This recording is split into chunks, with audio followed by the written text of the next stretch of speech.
Welcome back to the chat with Selassie.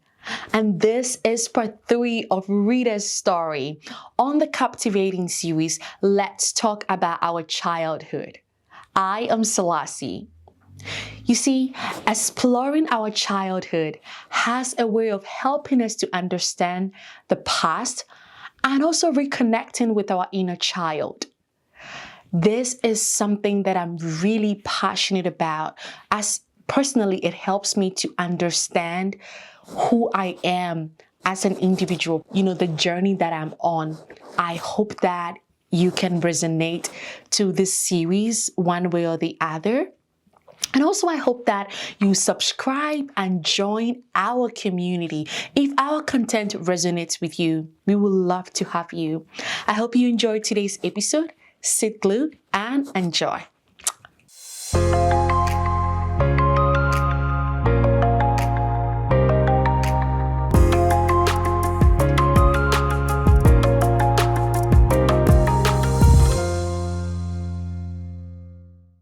What about compliments? Were you complimented as a child? Not so very much often, except maybe you exceptionally done well, when you exceptionally done well, maybe your academics. In school, yes, I was going to say Africans, yes, the compliment that's where you can get that. Otherwise, but not like, oh, Rita, you're so beautiful. No, stuff like that. No, I didn't get all of that. And as a matter of fact, I even got the opposite from some people because I was a very outspoken type, and in the culture where I grew up from is frowned on. They feel, oh, you're just too forward, you're just too full of yourself. So children like that, you tend to have a lot of disapproval from adults a lot. They're like, oh, tame this child, keep her, she's just too much. Yeah. And I had that personality, so, and it could draw a lot of disapproval from adults around. So I think in the African culture, because you and I have spoken about this before, to be specific, let me say West Africa. I know it's more common in African culture where if you're a child and you are outspoken, it's seen as being disrespectful. Yeah. Whereas timidity, if you're timid, is seen as respectful. Yes. So you will not be saying anything that is disrespectful, but the fact that you're outspoken and can, ask questions or stuff like that. Mentality. Yeah, they just see you as being disrespectful. But the funny thing is that even though you had those experiences where you got a lot of disapproval from adults, some adults in your life, regarding how outspoken you were, it didn't quite change you because you were still very outspoken. No, it did not. How did you hold on to that? Naturally, I would say it's an innate ability in me. It runs my father's family a lot. You can shut them down. The ladies in my father's family, you cannot shut them down. You're shutting them down the more they talk. You're shutting them down the more their voices increases. And they are very strong women. Very strong women, yeah. So it's natural with me. So even if you're doing it, you can shut me up. That's why it's still there. Yeah, and I love that part of me. I love that part of me. Outspoken. Yeah, I love that part of me. I like that you boldly, said that you love that, I love that part of you. And don't forget, earlier on I said I admire iron ladies a lot. Yes. So you cannot be an iron lady and not have that quality in you. You said that. You said that. Going back to, your life when you moved out of the house, and we talking about did Rita feel loved and all of that. So you moved out of the house. What triggered it was that your father had given you beating that gave you marks on your body, and that triggered you into moving out of your parents' house. So when you moved out of your parents' house, how was your life like? First of all, it was like the bird that you release from cage, freedom. And don't forget that my aunt, which is my mother's sister, younger sister, she has this outgoing personality, and she was more exposed than my mom. And she was also living in Lagos, which is the metropolitan city of Nigeria. So it's a very busy city in Nigeria, and a lot of things are happening. And my uncle too, he was my mom's immediate older brother. And my aunt was my mom's immediate younger sister. So my mom sandwiched both of them. So And my uncle is a very calm and quiet type. He's the only male in the midst of 5 ladies from both parents of my mom. And so he's very calm, he's very quiet, he's very patient, and he's very understanding. So with him, life was like the opposite.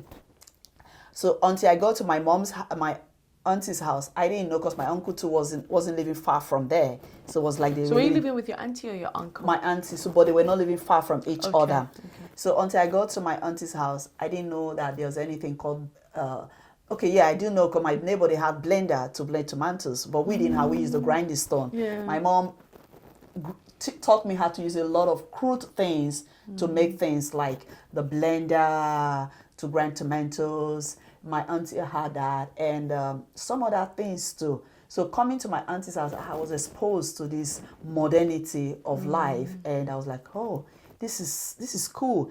And there was also this allowance, which I was restricted back home. You have to go in and come out at this time. My auntie saw us like, oh, you're big girls. So you had a freedom, and then you had a curfew. With my dad. With your auntie? With my auntie, no. Naturally, she expected us to know what to do. She left us to our discretion, and we didn't go out of boundary. There was... She trusted that yes, you would there be was a trust. responsible. Yeah, it would be responsible, that's the word. The boundary wasn't visible or spoken about, but we all knew that this was... And especially when you grew up in a place for 19 years where you be used to certain things, it becomes natural with you. We already, naturally, I'm not a night out person because I didn't grow up that way. So she didn't have a problem with that. So with her, I was able to experience freedom.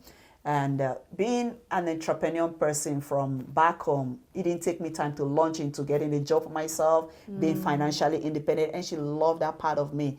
And school also came into focus too. I went to Lagos State University, because there are 2 universities. One is the state, one is the federal. So the Lagos State University, I went to, my first 5 years was in computer science. But afterwards, while I was schooling, I was teaching. That's how I became a teacher. And I realized I love this profession. And so I left 5 years in the Lagos State University. After you've done 5 years? 5 years as a computer science. Wow. And I went to become, went ahead to study early childhood education in the National Open University of Nigeria. So before then, before I went to the university, I was still living with my aunt in a slumpy area of Lagos called Ajegule. I don't know if you have heard of that word. It's, you need to be a survivor to live in a neighborhood like that. It's like living in a slump like you have in the US, where you have, you should be able to be a survivor. You should be able to make decisions yourself. It's not like the environment is telling you need to grow like this, you need to go to school, because you're faced with a lot of challenges. I don't know if you know what I mean. Are you saying that like people who grew up there, they don't necessarily have like examples of, like, let's say, other children going to school and becoming this and becoming that? It's a place for survival. You have to make up that choice yourself. And if you have parents who are interested in education, they are able to, like, okay, you need to go. Otherwise, you make that choice yourself. You make that decision yourself. There was not a lot of role models in that exactly, area. Yeah. It's not like, oh, this household, everybody's a graduate. No. You just, so that's the kind of environment of Lagos State that I grew up with. So you need to be a survivor to come out of that environment. And when you come out of that environment, prim and proper and living very well, sometimes people ask you, are you sure you grew up in Ajegule? When I started entering into a relationship, I had men who were like, you don't look like somebody who grew up from Ajegule. I'm like, okay, the people who grew up from Ajegule, how do they look like? The way how do they behave? The way they dress, the way they live. I don't want to stereotype them and say, because this is my country. And so it's below standard of modernity, of prim and proper child to have or to grow up well. Was it like skimpy things? Exact part of it, guns, drugs. So there's a lot of guns and drugs. So it's like a slumpy part. Growing up in the slump, you know what it takes. Yeah, like the ghetto. Like a ghetto, that's the word I was there. That's the ghetto, that's the word. So it was a ghetto. Ajegula is a ghetto place. So it's survivors that comes out of there and they make it well alive. So even if you Google it, you find that information is not, so you have to be very strong, mentally strong. That's the way. You have to be mentally strong. and determined and focused and say, this is what I want to do. Otherwise, when you see children coming out of that place and you're like, I'm not surprised why he's turned out like this because of the environment. But when you see children coming out successful, like, your parents must be very, very determined if you grew up from such an environment. So you understand what I mean? So don't forget, I came in at 19, so I already had some foundation. Good foundation. So I was able to set myself apart from others living in an environment like that. So from there, I was able to school and work, which I would have gotten a chance to do if I was in Benin City. But in Lagos, because it's a metropolitan part of of Nigeria, you're able to do a lot of things. You're able to work, you're able to go to school, there's money moving around at the same time. Yes, I was able to do all of this. So how long did you live with your auntie? So I moved in December of 1999. I left secondary school at 97. So I lived with I came in the last month of 1998. Yeah, before the millennium, year 2000. And I moved out at the year 2003 to a place called Lekki. It's like the very... I've heard of that one. Yes. The upscale part of Lagos State. There's so much, upscale in that. So you lived with your auntie for about... More than 5 years. Because she got married and she left. So myself and my cousin were both living with her. And my uncle too also moved out because my grandfather died. And remember I told you he was the only male. And culturally, the first only male inherits all. But from my mom's family, because he was a polygamous, so he was the only male, so he had a role to play. Even though the father had married, my grandfather had remarried and had other children. So he too was expected to, take over what the father has left behind. And so it was one of the reasons why I had to leave Lagos and finally move down to Benin. Yes. So. I see. So fast forward, you moved out. Now, let's go back a little bit. When you moved out of the house, because your father wasn't there when you moved out, and I also remember that you said after he gave you the beatings, he felt remorseful that I have gone too far with this one. And so you moved out. Did he know that was the reason why you moved out of the house? Did he eventually know? Maybe he eventually knew, but at some point I told my mom when I was leaving, I'm tired of being beaten. Oh, you told her? Yes, I told my mom. I remember like I told at my the mom, age of 19? Yeah, when I was little, like, I'm tired of being beaten. That was the exact reason why I moved out. I'm tired of being beaten. So when he came back, or after you moved out, what was the relationship between you and your father like? I didn't go home for over a year. I think I went back in early of 1999. We just picked up from where we started from. There wasn't anything much solid, so it wasn't really much. So like there was never a conversation of he came home and you were gone and he called you or something to say, no, he hey, didn't you left. call. He didn't call. He already knew where I was going. That I was going to Lagos. But my mom said he told you one thing: you are responsible if anything happens to this girl. So my mom, every time she will always, when we have a conversation, they're like, please, you have to be yourself.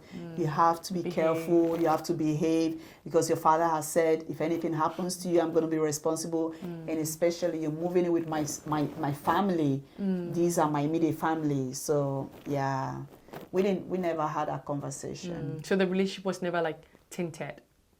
It wasn't tinted, but it wasn't like it was great. Great. It was just indifferent. It was just indifferent. I'm a survivor. Yeah. I will always survive. I hear you use that word a lot. I'm a survivor. I'll always survive. I like iron women. I like, you're strong. And I think anybody who knows you knows that strength that you come with. Do you ever take a moment to allow yourself not to be strong? I realized recently that at some point in my life, I have to be vulnerable and say, you can't be this iron lady all the time.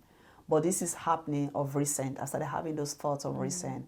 And sometimes I just let it go. I just let it go. And I'm at that lowest ebb, and but those times that I let it go, that I don't want to be a survivor, a strong person, they're like flashes. They quickly go away because all my life I have known to be strong. Survivor. So sometimes I quickly snap out of it and like staying at the bottom is going to make you feel weak. But now at 45, it's not true. It's not going to make you feel weak. I'm supposed to reflect. There's supposed to be a reflection and say, Rita, you're human. You're going to need help. You need shoulders to cry on. I've never really had shoulders to cry on all my life. When I see some people, they run back home when little things happen. I don't have a home to run back home, unfortunately. Yeah. So even in marriage, I didn't also have a shoulder to cry on. I was also this, on my own, I can do this, I can do this. So all my life it's been my own shoulder, my head is leaning on to cry on. It's not like I didn't want that, but if I have that, I think I'll be able to let myself go and also be helped. Also be like, Rita, calm down. I think I'll be able to help you.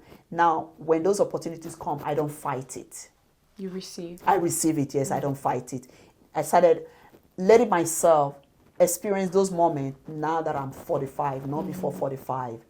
So now I'm beginning to allow those moments to come in. To come in. Yes. And I think it's very natural that once we've gone through a lot in life and we are in that survival mode, we are in that strength mode, I always have to be strong. I always have to be strong.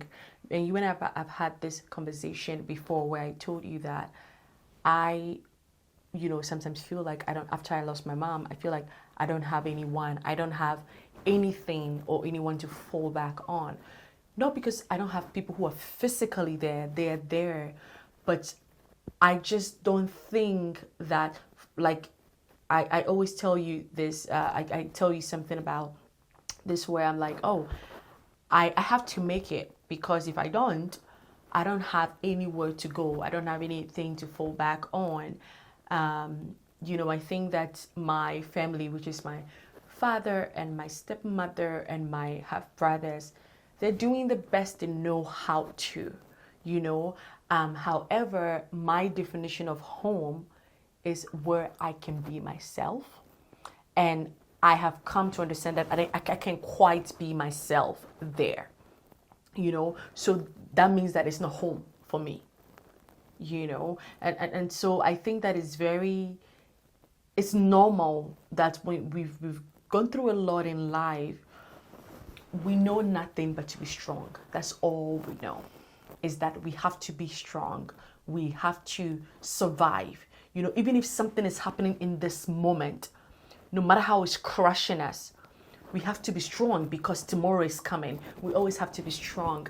So what I'm getting from you is that now at age 45, you're being intentional about not always being strong, but allowing yourself to feel other emotions than strong. Correct. Allowing yourself to not feel strong. If you don't feel strong, you don't feel strong. Exactly. If you feel vulnerable, you feel vulnerable. And you are also allowing yourself to receive and ask for help. That's what I'm getting. Intentionally. Yeah, I'm very intentional about that. Yeah, I'm allowing myself to receive. Very, very, it's very important. Like I told you, I have a daughter now. I don't want her to go through life believing that I can do this all by myself. I want her to be like, cry out for help if you need to. Most women don't cry out for help. Yeah. I don't want her to feel like when you're very independent, it's difficult to ask people.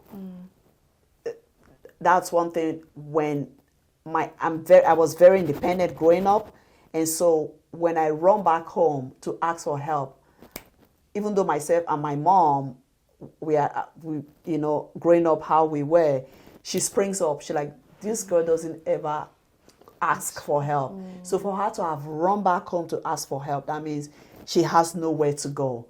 So was there a time that you ran back home? Oh yeah, I needed financial help. I know it was tough back home, but I needed financial help. When you had moved after when I was living in Lagos, and both of them were willing to help. They're like, she doesn't ever cry back home. Hardly do I remember if she cries back home. Yeah. But this time she's crying back home, then there's a reason why she's crying back home. So I want my daughter growing up to like, I know you're strong, I know you can do it, but always know that I'm here. Always try to come back home, and I'll do the best I can. I'm not saying just give up on life, but at some point in your life, please take it. It's okay to know that yes, you can continue this on your own. Exactly, Selassie, exactly, yeah. I'm just sitting in the moment for a while, because I think the issue when being strong is just, we do that a lot, especially women. Women. Yeah, we do that a lot, and it just weighs on us too much. And it's okay to not be strong. It's okay. You can be independent and not feel strong in a specific moment at the same time, and it doesn't make you not independent. Yeah, it doesn't make you not independent. Yeah. Yeah. And life sometimes has thrown that my way. Being the first, there's so much expected of you, and culturally, you know how it is. You're supposed to take care of your parents. You know, there's so much expectation from you, and you just can't stop. And when you look behind, I mean, you really don't have a place to go or what to fall back on. So naturally, the way forward is you keep on, keep on. So unknowingly, we are carrying this pressure within us because we don't have what to fall back on. Most of us do not have what to fall back on. Not out of choice, but out of the situation of things. That's why we are like that. Who doesn't like a shoulder to cry on? I want a shoulder to cry on. I want someone to like, hey, honey, relax. I got you. We all love that. But when it's not available, what do? Yeah, you have to do that for yourself. You have to do that for yourself. That's my own situation. Not because it wasn't available, it wasn't available. Yeah. So you had to fill it in for yourself. It's kind of like you said, reparenting yourself. Reparenting myself. There were certain things that you felt like, oh, this could have been done differently. And so you're going to reparent young Rita, so that adult Rita doesn't, do that. Repeat a circle. Exactly. When my uncle left for Benin, my auntie got married, moved to another part of town. Myself and my cousin were first cousin, weren't getting along at all. And an opportunity came for me to move to Lekki. That's how I moved to Lekki in 2004. And I tried different things, trying working different things for survivor. And some days were tougher than the rest. Some days were better. I learned a lot of skills along the way, bead making, like jewelries, decorations. I did all of that to survive before eventually I was like, okay, I think the way forward is just going to school. And that's how I started school as a computer science. And my challenge was like, okay, if I go to school full time, how am I going to fund this? So that was one of the challenges I had. I know I don't have finance waiting back home for me. My parents will not be able to do that because at this time my father had retired from the service. So it's going to be very tough. So I was like, I can't do that. So I tried different ways, and eventually I was like, okay, I think I'll just do part-time. So I was doing part-time, I was teaching. That's how I was able to carry myself along. And because of my independency, I didn't want to depend on any man or grace the bed of anyone because that was the norm at that time. If I have to take care of you, that means we are going to be very intimate together. And here intimacy means like sex became transactional. Because it got transactional, and I didn't want to go that route. So I became more determined to have this thing done in my own way by working, asking for help. My first semester, I could come up with a fee, and a friend. So you pull yourself through school? Oh yeah, both times I did by myself. And when I couldn't come up with a fee, I won't forget his name, John. John was like, I have some money in the house. I can help you. And I was like, John, I said, yes, when you have it, I wouldn't want you to pull out. I mean, we are all struggling. Different of us, we're having different kind of jobs. Some were cleaners. The story is the same thing. Everybody is self-sponsored, except for the ones who were, privileged, had parents who could financially help them sometimes, or husband who please go to school while you a wife in a house. So it was easy. But the majority of us, we self-sponsored. So the story wasn't different. We didn't see ourselves different. We're all in the same ship, going the same direction. And at some point, unfortunately, John had to pull out of school. And I went through it 5 years. And it wasn't getting easy, too. The math was getting very challenging. And don't forget, it was part-time. I was like, this is getting tougher. But I found that as a teacher, I love the profession. It was very interesting. It was something very different from what I have done. What kept you going? What would you say was that thing that kept you going? Because from what you've told us, like where you used to live before Ajegule. Before Ajegule, you were living in Benin. In Benin. You didn't quite describe the culture there, but when you moved to Ajegule, I feel like 19 years old, that's when you were beginning to really experience life.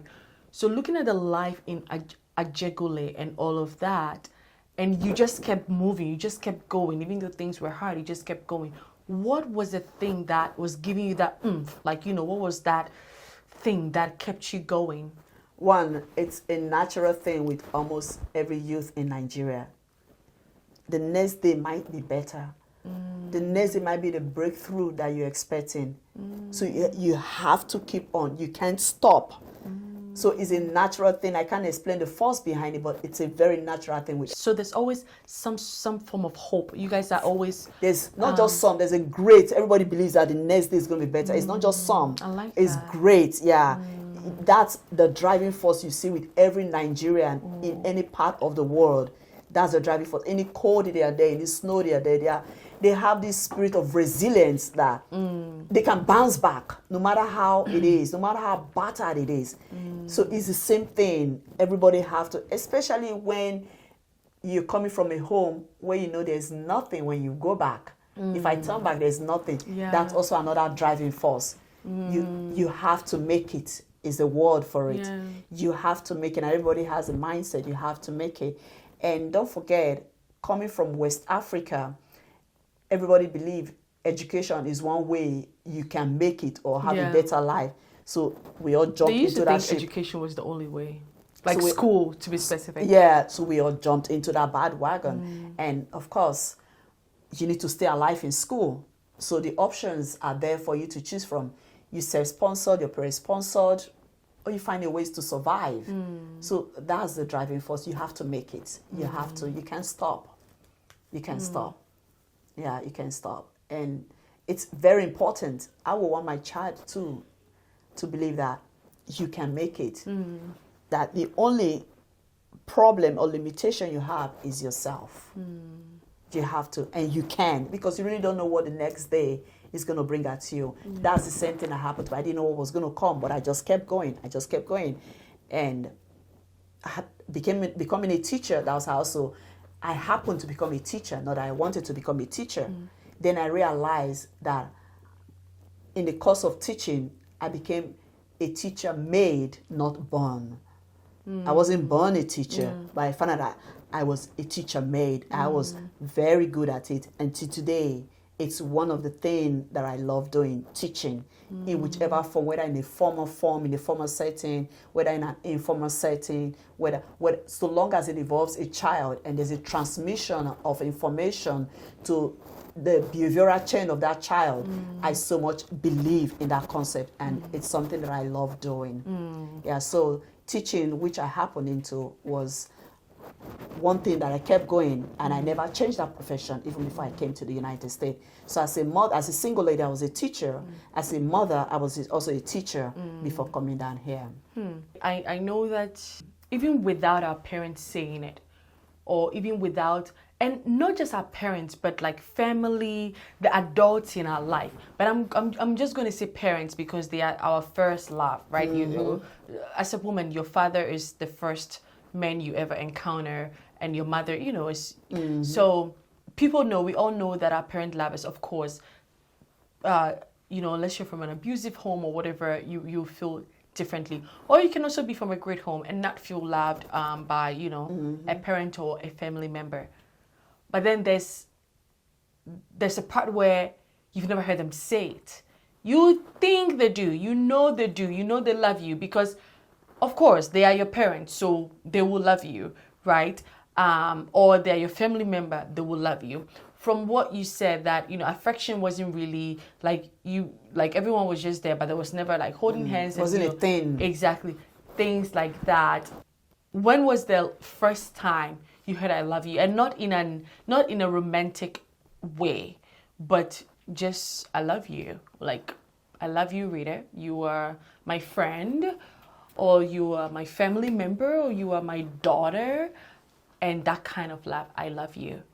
Do you remember the first time you heard, or did you ever hear when you were younger someone tell you that? The first time I experienced that, somebody telling me out of not be my family member, not be intimate with me, was here in the United States. I realized it was a culture with them. Oh, wow. Yeah, it was here that I ever had someone tell me that. Yeah. But I knew it was something to be done. So when I became a mother in Nigeria, You would tell your I children told my daughter that. one time, I was like, "I love you." And she was like 4. She was like, "Mom, you said you love me." Because she too, it wasn't something that was a thing in there, living in that environment. I was like, "Yes." And she looked at me. She didn't know what to make of it. But I knew I loved that lifestyle. Yeah. I love that. So you were teaching yourself those things. Yes, I taught myself those things. Don't forget, I was a teacher and I love reading. I read a lot. Yeah. I watch movies a lot. I love the Western movies a lot. I learned a lot from them. So, but for me to experience that for someone else outside of my circle, like relationship, was here in the US. So how old were you when you first heard someone tell you "I love you" out of a romantic, setting? Situation. Yeah. I was 38. Wow. Yeah. I was 38. I was like, you just tell somebody you love them. The first time I heard it, I didn't believe it. I was like, okay, it wasn't something that I grew up with. So I didn't attach anything to it, but I just let it pass by. I didn't take it personal. I didn't feel anything out of it. But now, when you say that, I take it and it's warm. It's very warm. Now I feel the warmth in that word. I feel the warmth when you give me a hug. Now I allow myself to be hugged. Like last Sunday, I was sitting in church with Lisa. She's an elderly woman. And when she sat down beside me, I was sitting first. So when she sat down beside me, she hugged me. I didn't bother to go around. I love being hugged. So you leaned I in. leaned, yes, to be hugged like a father. Exactly. I allow that. I felt really hugged. And when she was going, she gave me a hug. And I allowed myself to be hugged. So now I'm open to that because it's making me feel wanted. It's making me feel somebody. I feel special to someone. Sees you. Someone sees me. Yeah, it's making me very warm, and I like the experience. So what I'm getting is that young Rita loves that because young Rita didn't get that. Yeah, I didn't know what it was. So adult Rita is getting that, but the reaction is coming from young Rita. Exactly. It's very soothing. It's very soothing. Yeah, it's coming from young Rita. Yeah, you're so true about that. Correct. Have you ever told your parents "I love you," or have you ever told a family member aside your children? Have you, now that you're exposed to this culture, now that you know that this is something that I want someone to tell me, and this is something that I would tell someone, not just in a romantic setting, but have you ever told your siblings or your parents that you love them? So, with my dad, I can experiment anything with my dad, and it will not be a failed attempt. It will always go through. So with my dad, we are now at our level. We are able to say "I love you." We are able to show affection for each other. And some days my dad called "I've missed you people a lot. I'm missing you. I just want to hear your voice." I didn't grow up with those things. But now it's coming around. I'm open to learn. I'm taking it. So myself and my dad, we play around that a lot. Myself and my brothers, we play around that a lot. Love you, love you, love you. And when I say that, I mean it. When I say that, I really mean it. I take time to tell someone I love them, whether platonic, whether intimate. I take time to say it. And when I say it, I really do mean it. And if I'm not into that person, and maybe naturally I don't have a thing for that person, I'm not able to reciprocate when that person tells me I love you. I just keep mute and I'm watching, because I have to mean it to be able to tell you I love you. I don't just want to say it out there because everybody's saying it, or because a time is asking for it. I want to say it because I want it to come from here. So when I come to you and I say I love you, yes, I love you. Like the guy I walked into at the gate yesterday, when he opened the gate for me, I'm like, I love you. And I really meant it when I told that guy. And even though I'm not going to see him again, or even if I run into him, I won't recognize him. But at that time I said it, I meant it. That's how I want to receive from people. And so I feel it when it's very real with you, when it's natural and you're not just saying it. I feel it too. So, Rita, if you have one thing to say to parents out there, perhaps who, didn't know how to do better, or who did their best with what they had, the tools they had at that time, what would you tell them? And also, if you had one thing to tell someone who is dealing with childhood trauma right now, what would you tell them? Okay, thank you so much, Salas, for that question. It's really important. And this is your camera. Okay. So, there's never a perfect parent. And there is no dictionary of parenthood that you're going to copy from to live. You deal with the situation as it arises. However, parent, you come first before your child. It's not selfish, because whatever you have in you is what you can give to your child. If you don't have love in you, your child will never experience love. So look after yourself first. Ensure that you're well mentally in this area, so you can be able to pass these attributes to your child, or create an enabling environment for your child to experience this. And if you're a child who had a traumatic childhood, you're not alone. But first, talk about it, because if you don't talk about it, it's going to be like a secret, and it will have its power over you. Talk about it, learn the art of forgiveness, and find a middle ground that you can be able to leverage on. Like my mother, that's how best she knew how to raise me, and that gave me the heart to say that she didn't hate me. She just did her best. So find that middle ground. I'm sure you're going to find that common ground. It could be, your mother was a single mother and there was so much pressure on her. That's why she did. So find that ground so that forgiveness can be able to flow through you, and forgive yourself too. Forgive your mother so you can live a healthy lifestyle. Thank you. Thank you, girl. Thank you. Thank you, Rita. Okay. Thank you so much for, again, watching today's episode. And oh my goodness, can you show Rita some love in the chat? Let's get the dialogues. Let's get, the talk going. Communicate with us. I don't want this to just be a one-way thing where you get to listen to us and we don't get to hear from you, because we'd love to hear from you. If you're a parent out there, and